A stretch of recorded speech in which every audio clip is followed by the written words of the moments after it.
Welcome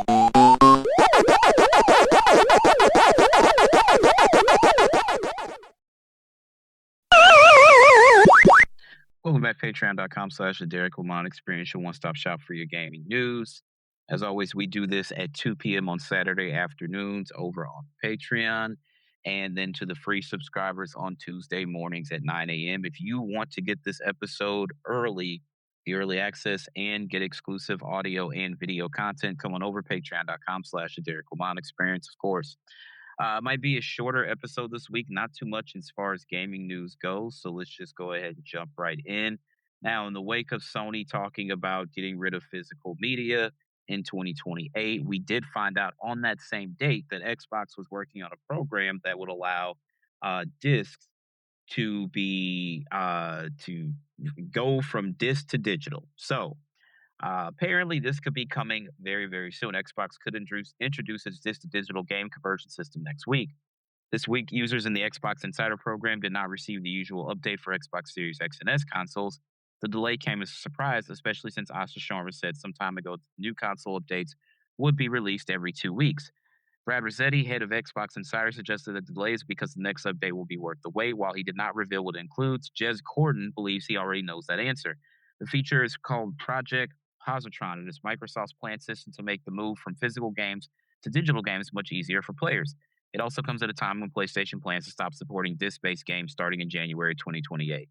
So the thing I want people to remember, Sony's coming out and telling us already in 2026 that, hey, 2 years from now, we're not, producing any more digital discs. Everybody's like, Xbox is going disc to digital. Yeah, because they're going to get rid of discs as well. Sony's getting a lot of bad press, and rightfully so, because a lot of people have physical libraries. But guys, if Xbox is telling you we're going to introduce a system that goes disc to digital, it's going to be the same way for them. Like, that's the thing I need you guys to wake up and see. It's not this slam dunk on Sony that you think it is. Everybody's like, well, this is bullshit. Sony's full of shit. Guess what? When you buy games on PC, Steam, Epic Game Store, etc., they're also digital. If you actually buy games on Xbox consoles, chances are they're probably digital. At any rate, even if they're not at the moment, going forward in the future, they will be. So, you guys, it's always the first person that jumps out to do something that catches the flack.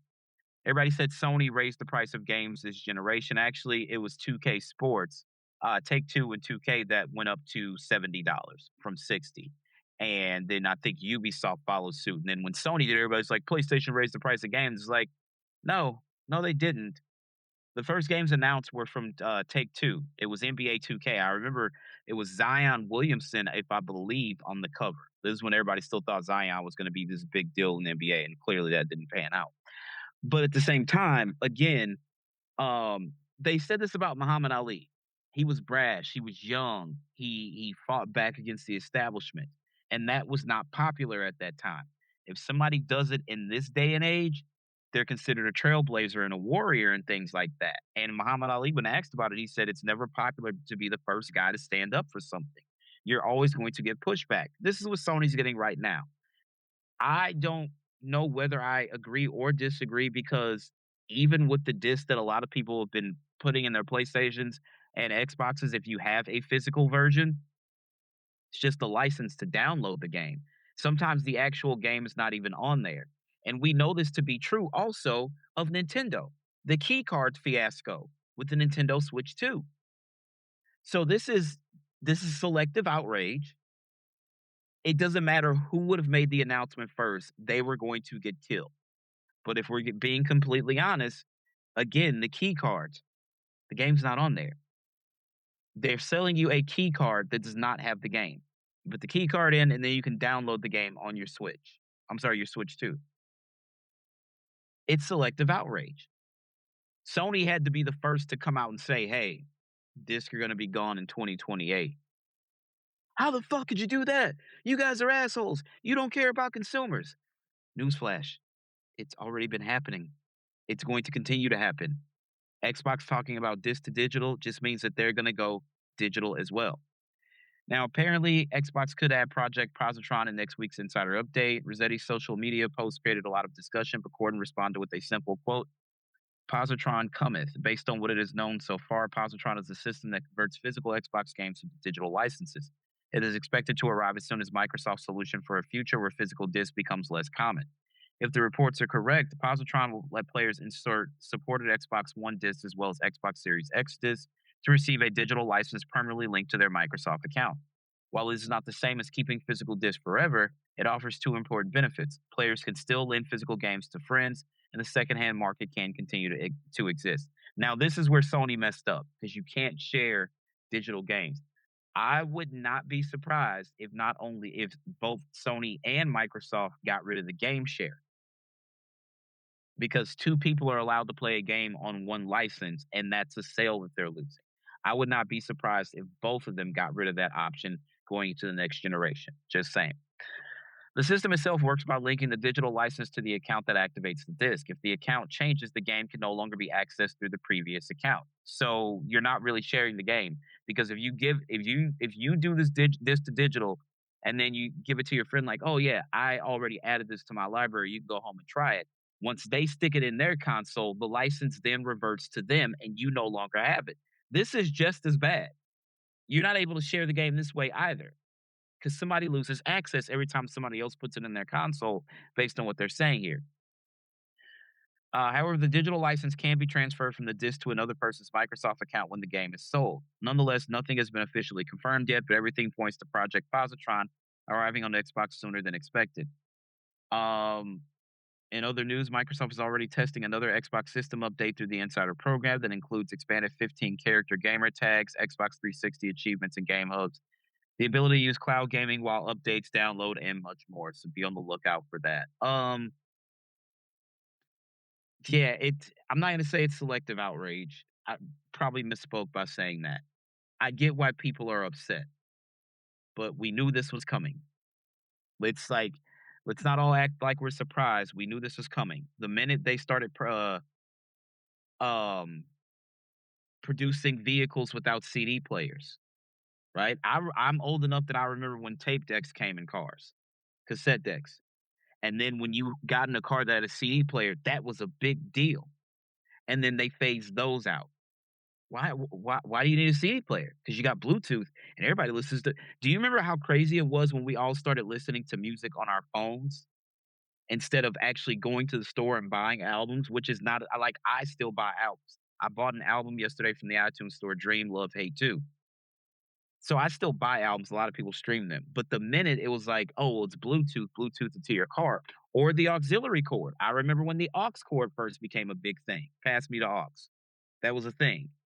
People would name their playlist "Pass Me the Aux" and stuff like that. This has been coming for a long time. All right.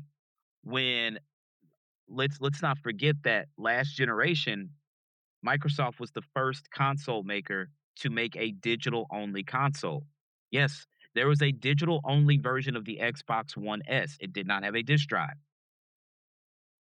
So when the PlayStation 5 and the Xbox Series S popped up this generation, it's like, oh, well, we had this last generation. They've been preparing us every gen, you guys, for the removal of physical media. Somebody had to be the one to come out and say, hey, this is where the buck stops. And it's, you're bastards. You guys don't care about consumers, this, that, and the third. What if you lost your Xbox or had it stolen and you had a huge library full of discs and you went on Amazon or Microsoft and you weren't paying attention and bought an Xbox One S all digital version because you saw a price? Oh, this price is awesome. And then you got it home and you're like, where the fuck does the disc go? And your box says all digital. You're like, fuck, I got a bunch of discs. And I know you're probably thinking nobody would do that. They have. They truly have. I told you guys at the beginning of this generation when they came out with the name Xbox Series X. Before we knew the Series S was a thing, we thought it was coming. And I was like, they probably should have went to a different name. Everybody's like, wow, what does it matter? Well, okay, for us gamers, we know the difference. If you have a 13 or 12-year-old boy, or anywhere from an 8 to 11-year-old boy, 13, whatever the fuck, and grandma and grandpa ask you one for Christmas and you say Xbox Series X. And then grandma and grandpa go into its store, whether it be GameStop, Walmart, Target, Best Buy, etc. What can I help you with, ma'am, sir, ma'am? Oh, we want the Xbox X for our grandson. You want the Xbox X?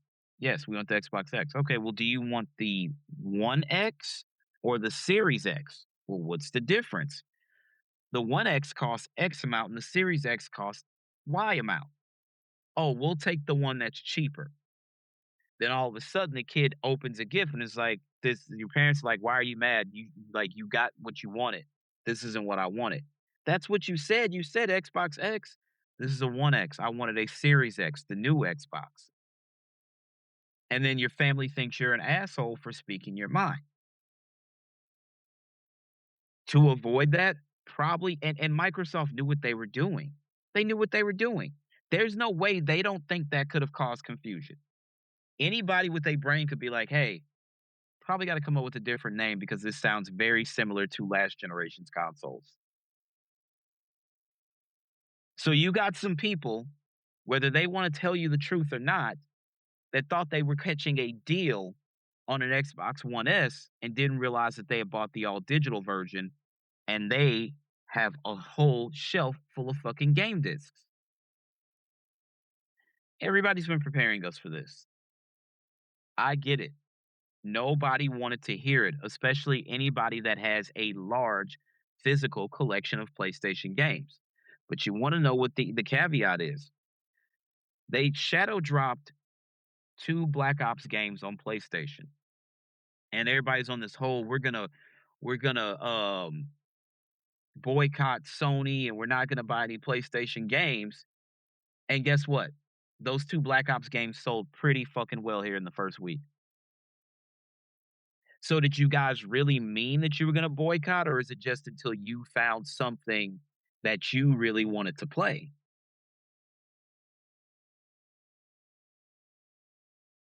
Because it doesn't look like you boycotted a goddamn thing. Do we really think that people are gonna boycott Grand Theft Auto 6 when it releases in November? No. And do you wanna know why? Because the day the pre-orders went live, they made a ton of fucking money on digital pre-orders already. All you people canceling your PlayStation Plus and showing us a screenshot, cool, whatever. When GTA 6 Online comes out, you're going to need PlayStation Plus to play online. All of this is a little fucking performative for my blood at this time. I just don't believe any of you people. I think there's some of you who really will stand on your square and won't come off your pivot. I think there's a few of you who won't. The masses, no. You're not gonna pass up on Grand Theft Auto 6. You're not gonna pass up on Wolverine. You're more than likely not gonna pass up on this year's Call of Duty. See, these boycotts sound like a good idea until something pops up that you really want to play. You're not going to play it on Xbox, guess what? Because we know how many Xboxes have been sold and the number is not that high. They've had this problem since the Xbox One generation. So again, all this selective outrage, it's absolutely performative. I really don't believe any of you guys. I expect to see you guys in September for the Wolverine launch. I then expect to see you guys in November for the Grand Theft Auto 6 launch. Don't kid yourself. Just don't. And don't lie to us. All right? Now, in other Xbox news, people are really starting to get pissed. All right? Shout out to my man Uni. Uni posted this on Twitter earlier. I was like, holy shit. So Xbox has removed Tony Hawk 1 and 2 from its upcoming Game Pass releases. It's not clear why the Activision game won't be coming to Game Pass next week as planned. Um, I totally forgot that Activision published these games, so this makes it even more interesting. Last week, the latest batch of Game Pass titles was confirmed, including the full version 1.0 release of Pal World Day 1 title Ascend to Zero, and the addition of Gears of War Reloaded to Game Pass Premium. The list also included Tony Hawk's Pro Skater 1 and 2, which was set to be added to Game Pass Ultimate, Game Pass Premium, and PC Game Pass on July 21st, according to Xbox's list. Now, however, the post on the official Xbox Wire blog listing the next wave of Game Pass titles has been updated along with an editor's note reading, quote, "We've removed Tony Hawk's Pro Skater 1 and 2 from the list of titles coming soon to Game Pass." No explanation has been given for the removal of the game from Xbox's Game Pass release schedule. Xbox acquired the game's publisher Activision in 2023, meaning it owns the Tony Hawk's Pro Skater IP and theoretically can release the game on Game Pass should it wish. Indeed, the game's sequel, Tony Hawk's Pro Skater 3 and 4, was added to Game Pass on its day of release in July of 2025. Given that the game is now nearly 6 years old, there may be a licensing reason for Xbox's decision to remove it from Game Pass plans. Should the game have to be pulled from the Xbox Store in the near future due to expired music or sponsoring license, as it's previously happened with such titles as older Forza Horizon games, it would have to be taken off of Game Pass too. Tony Hawk's Pro Skater 1 and 2 was released on PS4, Xbox One, and PC in September of 2020 before getting PS5, Xbox Series X, and Switch versions in 2021. I think this has to do with licensing. That's just what I believe. That may not be the case, but I believe it does have to do with licensing. Remember that we lived in a time when these video games were made, nobody was thinking about a digital future. I remember the first time I saw that Def Jam was putting out albums digitally. It was Def Jam Digital. And like, if you wanted, and not like, yes, you can buy a Jay-Z album from the iTunes store. What I mean was, as an independent artist, you could get with CD Baby or whoever and get your distro and then go through Def Jam Digital and release your stuff under the Def Jam imprint on Yahoo Music, iTunes, whoever the fuck, right? But when these games were made back in the 90s, I think it was the late 90s, late 90s, early 2000s, Tony Hawk. I don't remember because I didn't play Tony Hawk games. Not really a fan of skating. Not that I'm not a fan of skateboarding. I'm just not a fan. Like, I love Tony Hawk as a person. I don't know him, but I am a fan. But I'm just not a fan of skating in a video game. Let me be clear about that. Now, my cousins did play them. Rest in peace, William. What's up, Darius? So anyway, they were really, really hype off of Tony Hawk. A lot of people were.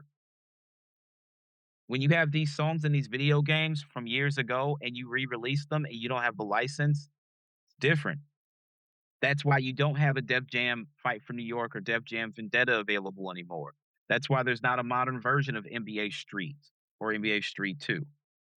Who doesn't want to play with Michael Jordan, Dr. J, and Larry Bird while Pete Rock and CL Smooth, they reminisce over you, Troy? Rest in peace to Trouble T. Roy, actually, because this is the anniversary of his death, if I'm not mistaken.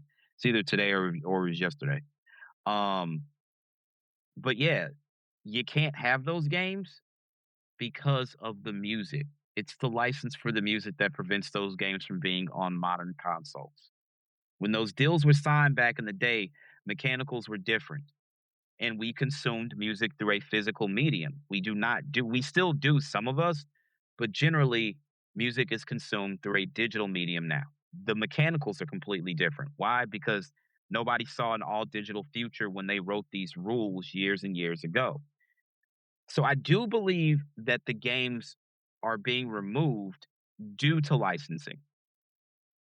Due to licensing. I think that's what it is. If it's anything other than that, then we might have some problems over at Microsoft. I don't know. I do believe it's due to licensing, though. I could be wrong. Anyway, Grand Theft Auto 6 and its lack of a PC port. This comes from IGN.com. A former Rockstar Games producer has explained why the developer's PC versions usually come long after the console version. In an interview with YouTuber Kiwi Talks, former Rockstar Games producer John Riccio explained that starting with consoles and going to PC is actually easier because consoles are more constrained. It's simpler to start with the less powerful option and scale up as opposed to building a game for PC and trying to scale it down. It's funny because I've actually heard people say in the past that some developers developed on PC and then scaled it back on console. So somebody lied. Anyway, quote, it's always better to start with the constraints and then extend, says Riccio, because shrinking is a lot harder than extending. It's way harder to make your game performant than it is to just be like, oh, we've got extra room, cool, we can de-optimize or make things more shiny. He also noted that when he was at Rockstar in the early 2010s, many conversations were had over the value of resources. For instance, there was a PC build of Red Dead Redemption during the game's development, even though a PC port didn't release until over a decade after launch. However, the team had to decide whether a PC version of Red Dead Redemption was more valuable than putting people on Grand Theft Auto 5. It's always those conversations. He said it's never anything specific, and anti any platform. It's just, is it worth spending the time and effort to get something running on Switch or something like that, or Wii? Who knows? I think you have to make those calls per game. In a lot of cases, there are legitimate hardware limitations, right? But as time has gone on, I feel like the consoles are definitely getting closer, so it doesn't quite feel as bad. But it just becomes about, if you're working on that, you're not working on something else. And so if you're spending money on that, you're not spending money on something else. And so that's where the business case has to be there. There has to be enough of a business reason to do some of those ports, or the lift has to be so light that it's like, oh, it'll be super easy to do. And it's rarely super light. And there's always something that you've got to do. Some fans hope that the increased popularity of PC over the last decade would push Rockstar to have a PC version of GTA 6 on day one. Unfortunately, that's not the case. Of course, Rockstar has thousands of employees and close to a dozen studios where you're trying to make one of the most ambitious games of all time. Ricchio's argument about where to put resources likely remains a factor. They're not wrong. Again, I've told this story once again, and likely all hands on deck operation to make sure the game comes out on time and in good shape. All hands on deck is exactly where I was headed. I've told you, if you play through Red Dead Redemption 2 and you let the credits roll, they roll for a really, really, really long fucking time, because it was not even essentially, it was 100% all hands on deck. Every studio that was under the Rockstar umbrella across the world was working on Red Dead Redemption 2, and that's why the game is so massive. That's why the game was so good. All these different things, but they couldn't afford to allocate resources to any other game that might have been in production at that time. They had to focus on Red Dead Redemption 2 because that was going to be their next masterpiece. And I'd say they really made the best decision, if you ask me. Uh, Everybody knows Red Dead Redemption 2 is one of my favorite video games of all time. I've been playing games. So I started gaming around 6, and I'm 44 now. So in 2 years, I would have been playing video games for 40 fucking years. For a game that came out in 2018 to make it into my top, my favorite video games of all time, I'd say they did pretty fucking good. I say they did pretty fucking good. Now, speaking of digital games and licenses and such, now they can patch anything they want out of a game, and we know this. You turn on your system, you get a notification, there's an update. PlayStation will tell you, hey, this game is updating. Xbox, you have to actually go into your library and it'll be like, hey, there's updates for a couple of games. Then you click on manage and it shows you which games need to be updated. Excuse me. So, Forza Horizon 6 is in the process of having some of its leaderboards entirely wiped due to exploits discovered by developer Playground Games. In a blog post detailing the arrival of the game's third live season, Italian Exotics, the studio that stated it found some unrealistic entries in its leaderboards, and we're investigating them. As it discovers the exploits that had led to these entries, the studio is patching them out and then resetting the leaderboards entirely, starting everyone from scratch again. Quote, our team is investigating leaderboards in Forza Horizon 6 due to the presence of unrealistic entries, it said. These have been achieved through the exploitation of glitches or obtained by using drag tires before the latest physics balance changed. We've introduced on June 15th. Therefore, we've made the decision to proceed with a complete reset of effective leaderboards, which will be wiped as soon as these exploits get patched in the game. First example of this is the Rivals leaderboards, which were already reset this week after the release of the patch on Monday. The fixes included in this updated patch glitches, which could be exploited to pollute the leaderboards with unrealistic times, the studio explained. PR stunts leaderboards are also set to be reset at some point in the future once other exploit glitches have been resolved. Playground Games says it doesn't have a timeline for this yet, but warns that it's coming. Quote, we understand this will be disappointing to players with legit lap times, the studio added. However, we've chosen this approach so that everyone has a clean sheet to play with going forward. Regardless of the leaderboard's deletion, any clean times posted to earn the associated collection journal items for the Rivals will not be lost and will remain unlocked. The new Italian Exotic season starts on Thursday. Will let players unlock 10 series reward cards over the course of 4 weeks, including 3 new to the game. If you're listening to this update has already taken place. Italian Passion card pack has also been released, adding the 2025 Ferrari F80, 1967 Ferrari 275 GTB 4 Spider, absolute monster, 2021 Alfa Romeo Julia GTAM, and 1990 Alfa Romeo SE 048SP. Owners of the premium edition get this pack at no extra cost, while owners of the standard edition can buy it separately. I'm gonna have to check that out because I love Ferraris. Um, I got to jump back on Forza Horizon 6. I haven't played in probably a week or so I got to jump back on that. Playing a lot of college football, trying to finish Batman Legacy of the Dark Knight. I ended up rolling credits on Star Fox for the Switch too. And I'm now playing Final Fantasy VII Remake again on the Xbox because I bought it over there. So I'm just trying to just enjoying myself, not playing games only for Patreon, just having fun playing video games again, and just trying to get through some stuff. But I'll get to it at some point. Um, let's see. Compulsion Games news. This is interesting. Compulsion Games has made a request for partner studios to work with after leaving Xbox. Earlier this month, Xbox announced plans to cut thousands of jobs as part of what CEO Asher Sharma called the most significant restructure in Xbox history. Compulsion, which was acquired by Xbox in 2018, was one of the studios affected by this major reset. But rather than being shut down entirely, the studio instead successfully negotiated a deal to leave Xbox and return to being an independent developer.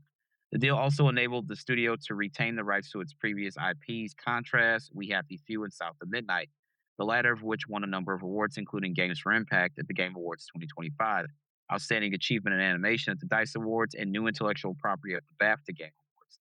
Now the developer has posted a message on its LinkedIn page reaching out to other studios offering collaborative work on other projects they may need a partner for. Quote, with Compulsion Games returning to its roots as an independent developer, we're expanding opportunities to collaborate with studios across the games and entertainment industry, the statement reads. We invite partners to leverage the talent and creativity of the award winning team behind South of Midnight, a game that was honored with a BAFTA Award, a Peabody Award, 7 Canadian Game Awards, and recognized on multiple best games of 2025 lists. Um, with deep experience in creating acclaimed original IP, we bring our artistry, technical expertise, and collaborative approach to every project. We are excited to support the development of a memorable experiences that engage and entertain players around the world. Last week, Compulsion Games acknowledged Xbox for agreeing a deal to let it go independent again, saying it was excited to continue building distinctive games that define Compulsion while taking the next steps in our journey. It added, quote, we care about the craft of making games, the stories we tell the players who experience them, and the assembled creators who put their heart and soul into doing something different. Today, we're sharing that Compulsion Games will return to independent management following our time as part of Xbox. As part of this transition, we will retain the rights to Contrast, We Happy Few, and our award-winning South of Midnight. We're grateful for the years we spent with Xbox, for the support they provided our team, and for the opportunity to bring these games to players around the world. As an independent studio, we're excited to continue building distinctive games that define Compulsion while taking the next steps in our journey. Um, I wonder how they're going to get their next game published or funded for that matter. Game development is not cheap. It's got increasingly more expensive over the last 10 years or so. That's why they're saying, oh, it's very expensive to make games and it takes 5 to 6 years plus to develop a game. And that's why we're not getting any games and this, that, and the third. They're not wrong. They're just not. I don't know, though, who is jumping up to help an independent studio like Compulsion, you know, develop and publish their next game. I would not be surprised. Having this conversation, knowing that PlayStation will not be making this post January 2028, Compulsion's next game, because South of Midnight came out in 23 or 24. I think it was 23. I could be wrong. I don't know. I'll have to check. Or was it 25? Let's see. South of Midnight. 2025. I was way off. So anyway, so their next game, for all intents and purposes, I would assume they have something in very early beta, like development wise, pre-production. They have an idea. They have to start putting that down. Again, it costs money to produce a game, produce and develop. By the time the next game comes, it more than likely will be digital only. So Yeah, I don't know. Gaming's in a weird, really, really weird space. Really weird space. Anyway, next story. Well, first of all, congratulations to this gentleman. He's done some great things for gaming, and he's finally stepping away. In a video posted to his LinkedIn, Glenn Schofield, the creator of Dead Space and the Callisto Protocol, has announced his retirement from the day-to-day work of developing video games. Schofield thanked his family and friends as well as his fans. You supported me. You invited my team's games into your homes. You told me when I was good and you told me when I wasn't so good, but you made me better, he said. Schofield's career began in 1991, where he got his start on licensed games such as Barbie Game Girl before a stint at THQ. He'd go on to work on licensed games for much of the 90s and early 2000s, including such movie tie ins as The Lord of the Rings, The Return of the King for EA. Schofield came to prominence for most players with Dead Space, and his work on the Call of Duty series. Quote, I had a front row seat to one of the greatest creative explosions in history, Schofield said in his retirement video. To EA, thank you for letting me make Dead Space. Activision, you gave me the keys to 3 Call of Duty games, and I really appreciate your trust. He added, quote, this is an amazing industry with so many talented people. I know times are tough right now, but the future is really, really bright. I wish you all, the next generation of game makers, the best of luck. Doesn't sound so good for everybody. Looks like he actually dropped some weight. Okay, Glenn, all right. Schofield's final game, The Callisto Protocol, was in many ways a spiritual successor to the Dead Space franchise. The Callisto Protocol received mixed reviews when it was released in December of 2022, a month before EA released a critically acclaimed Dead Space remake and reportedly failed to meet craft and sales expectations. Schofield left striking distance in September of 2023. In 25, he revealed that he was struggling to find funding for his next project, citing difficulties across the game industry as developers struggle for backing, which is still going on. At the time, he said that he felt that AAA development feels like it's a long ways away for him, that he would go back to making art. Last year, Schofield said that he was 100% behind AI and game development, comparing worries over the technology eliminating jobs to the motion capture or Photoshop. Quote, I remember when motion capture was going to take jobs away. I look at animation departments now, it could be 30 people. It always raises the bar. It's raising it now for me when I'm coming up with ideas and worlds. I wish I could predict what jobs will come out of it. I hear people going, we're going to want to prompt engineers, and we probably will. He wanted to say, I'm 100% behind AI. I've been there for a lot of these moments. I was there for the beginning of the internet when they said everyone would have a website, and now everybody does. AI is here. Just work with it. Glenn, let it go, buddy. You're bowing out. AI should not be used. Like, if artificial intelligence it's going to put people out of jobs, it should not be used. And furthermore, because it's destroying the planet, it definitely shouldn't be used. Now I sound like Bear fucking Wallace from Final Fantasy VII. The Mako Cloud, the Mako. Um, yeah, congratulations on the retirement. I think you're wrong about the AI situation, but again, congratulations on your retirement. Seems like you earned it. Everybody's a fan of what you do, so you know, don't know. Speaking of PlayStation Plus, I probably should have hit this at the top of the show. July's PS Plus game catalogs titles include Rise of the Ronin and Avatar Frontiers of Pandora. I'm not playing either of those. Joining them are Firefight Simulator Ignite PS5, Mighty Morphin Power Rangers, Readers Rewind PS4 and PS5. Going to be adding that to my library. Dying Light PS4, Citizen Sleeper 2 PS5, and Snow Bros Wonderland PS5. 2 retro PS2 games are also added to the Classics catalog this month. PSI Ops, the Mind Gate Conspiracy, and Indigo Prophecy, or Fahrenheit as it was known in Europe. Every game in the catalog will be available available for PS Plus, Extra, and Premium subscribers, while the 2 retro games are only available on the Premium tier. Um,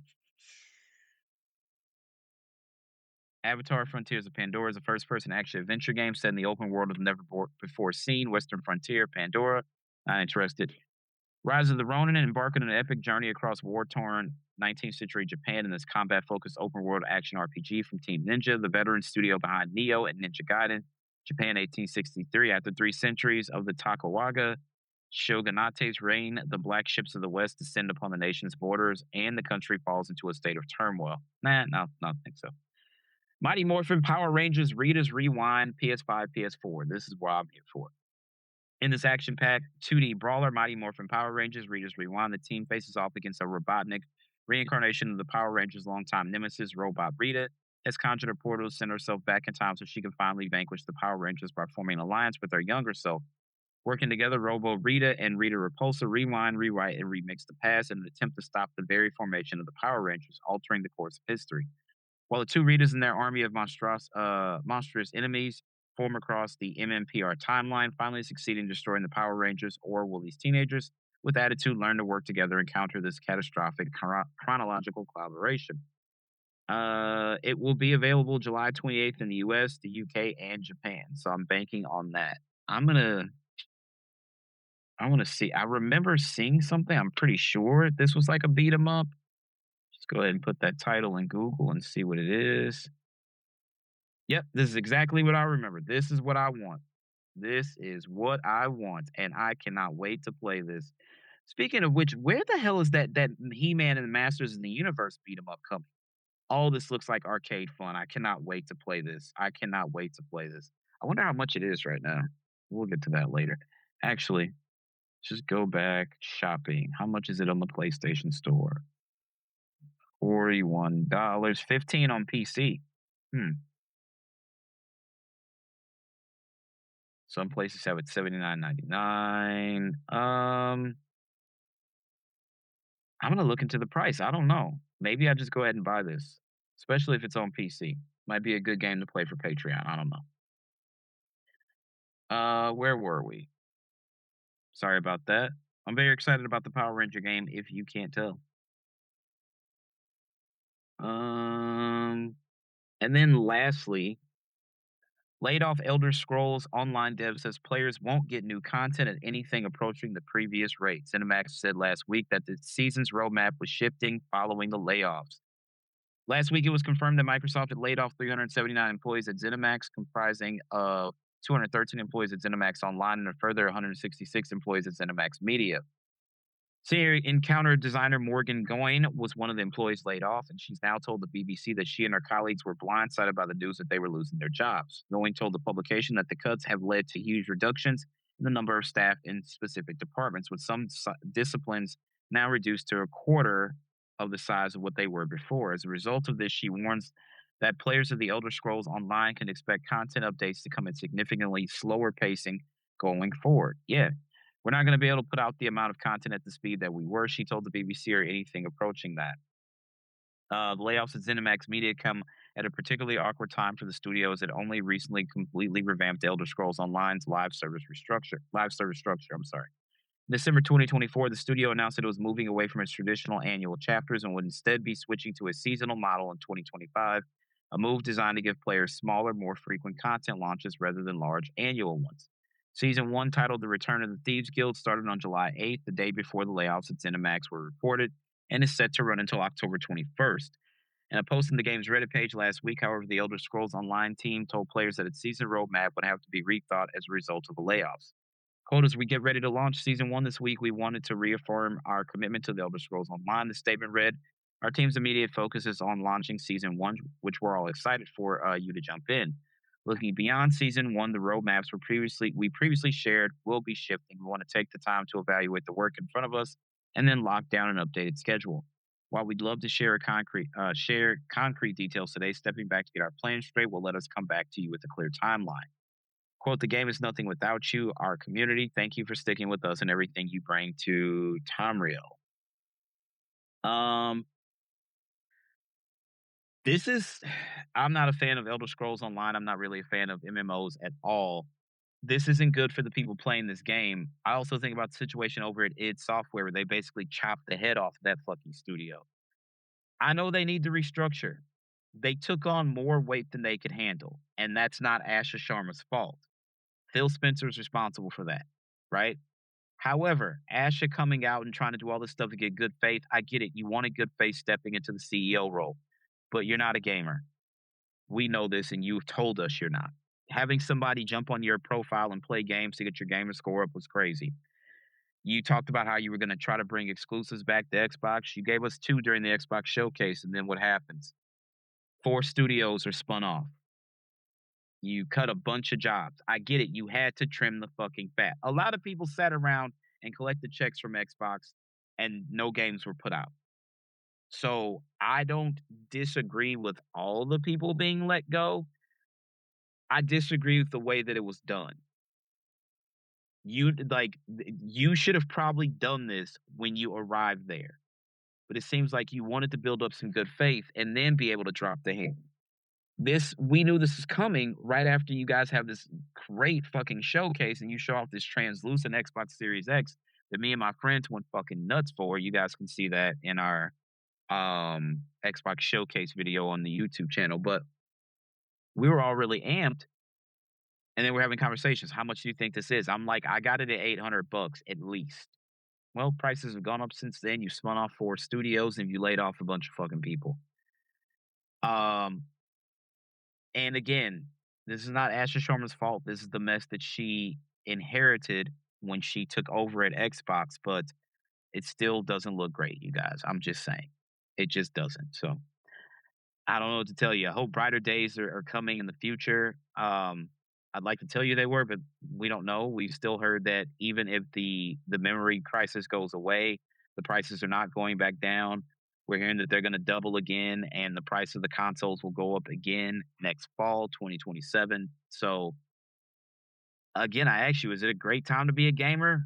Not exactly, but we love video games. This is what we do. For a lot of us, this is how we clear our mind and we escape the outside world. It just sucks that they've made it very, very expensive.